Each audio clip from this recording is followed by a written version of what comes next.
Redmi Note 10 series ഇപ്പോൾ ഇന്ത്യയിൽ launch ചെയ്തിരിക്കുകയാണ്. Redmi Note 10 സീരീസിൽ 3 ഫോണുകൾ വരുന്നുണ്ട്. Redmi Note 10, Redmi Note 10 Pro, Redmi Note 10 Pro Max. ഇന്ന് നമ്മൾ ഈ വീഡിയോയിലൂടെ പരിശോധിക്കുന്നത് Redmi Note 10 Pro എന്നൊരു ഫോണിൻ്റെ ടോട്ടൽ ഒരു സ്പെസിഫിക്കേഷൻ ബേസിലുള്ള ഒരു റിവ്യൂ ആണ്. വീഡിയോയിലോട്ട് കിടക്കുന്നതിന് മുമ്പ് ചാനൽ ആദ്യമായി കാണുന്നവരാണെങ്കിൽ ചാനൽ ഒന്ന് സബ്സ്ക്രൈബ് ചെയ്യുക.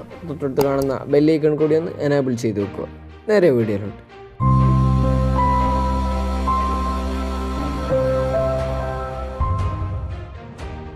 ആദ്യം ഈ ഒരു ഫോണിൻ്റെ ഡിസ്പ്ലേയുടെ സൈഡിലേക്ക് നോക്കുകയാണെങ്കിൽ 6.67 ഇഞ്ചിൻ്റെ അമോൾഡ് ഡിസ്പ്ലേ ആണ് കൊടുത്തിട്ടുള്ളത്.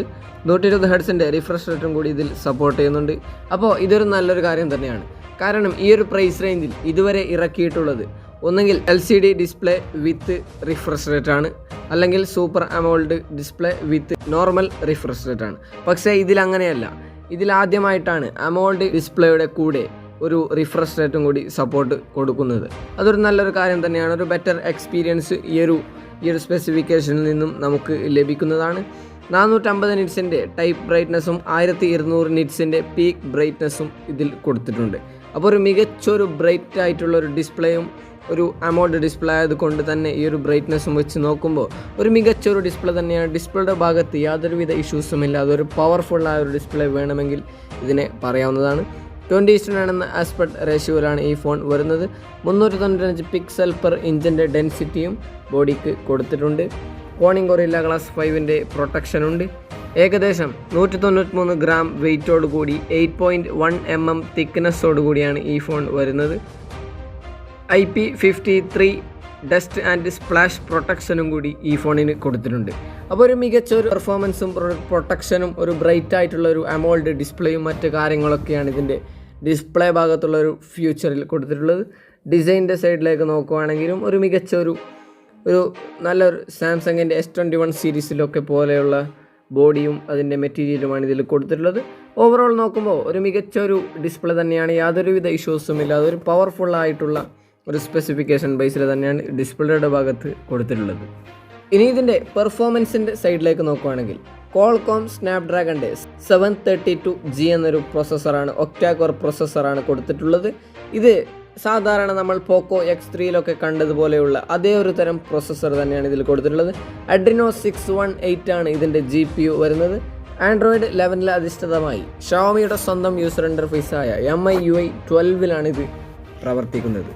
അപ്പോൾ പെർഫോമൻസിൻ്റെ സൈഡിൽ നമ്മളൊരു മികച്ചൊരു പ്രോസസ്സർ തന്നെയാണ് പോക്കോ X3 കൊടുത്തിട്ടുള്ളത്. അപ്പോൾ ആ ഒരു പെർഫോമൻസ് ഇതിലും നമുക്ക് ലഭിക്കുന്നതാണ്.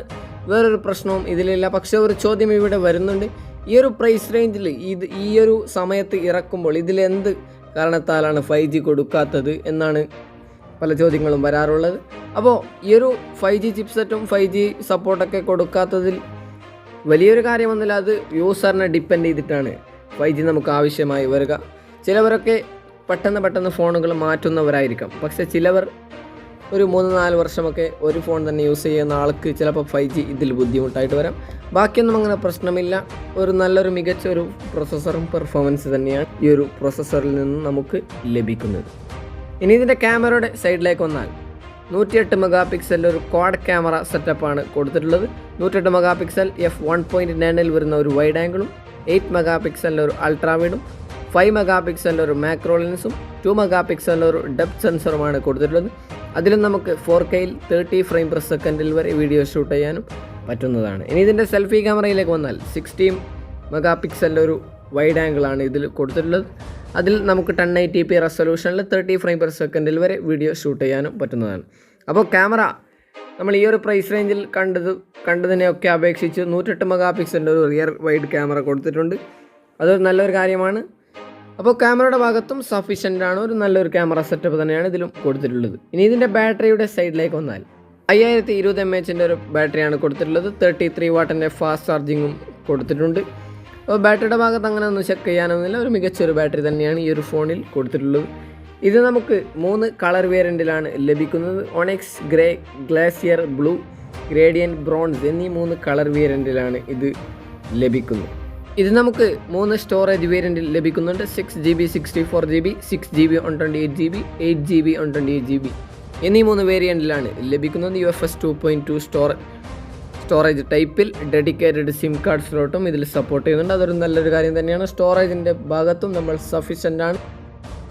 ഈ ഒരു ഫോണിൻ്റെ പ്രൈസിങ്ങിൻ്റെ കാര്യത്തിലേക്ക് നോക്കുകയാണെങ്കിൽ ഇതിൻ്റെ ബേസ് വേരിയൻ്റ് ആയ 6GB 64GB എന്ന വേരിയൻറ്റിൻ്റെ വില വരുന്നത് 15,999 രൂപയുമാണ്. അപ്പോൾ 15,999 രൂപ, അതായത് ഒരു 16,000 രൂപക്ക് സൂപ്പർ അമോൾഡ് ഡിസ്പ്ലേയും 120 ഹെർട്സിൻ്റെ റിഫ്രഷ് റേറ്റും കൂടി ഇതിൽ സപ്പോർട്ട് ചെയ്യുന്നുണ്ട്. അതൊരു നല്ലൊരു കാര്യം തന്നെയാണ്. ഒരു മികച്ചൊരു ലെതർ കോട്ടിംഗ്, അതായത് ഒരു നല്ലൊരു ഡിസൈൻ ബേസിലും ഈ ഒരു ഫോൺ ലഭിക്കുന്നുണ്ട്. അപ്പോൾ ഇത്രയൊക്കെയാണ് ഈ ഒരു ഫോണിൻ്റെ പ്രധാനപ്പെട്ട ഒരു സവിശേഷതകൾ. ഇത് നമുക്ക് മാർച്ച് 17-നാണ് ഇതിൻ്റെ സെയിൽ സ്റ്റാർട്ട് ചെയ്യുന്നത്. അപ്പോൾ ഇത്രയൊക്കെയാണ് ഈ ഒരു ഫോണിൻ്റെ ടോട്ടൽ ഒരു സ്പെസിഫിക്കേഷൻ ബേസിലുള്ള ഒരു റിവ്യൂ എന്ന് പറയുന്നത്. വീഡിയോ ഇഷ്ടപ്പെട്ടാൽ തീർച്ചയായും ലൈക്ക് ചെയ്തും ഷെയർ ചെയ്തൊക്കെ നമ്മളെ സപ്പോർട്ട് ചെയ്യുക. വീണ്ടും മറ്റൊരു വീഡിയോയുമായി കാണാം. അതുവരേക്കും ഗുഡ് ബൈ.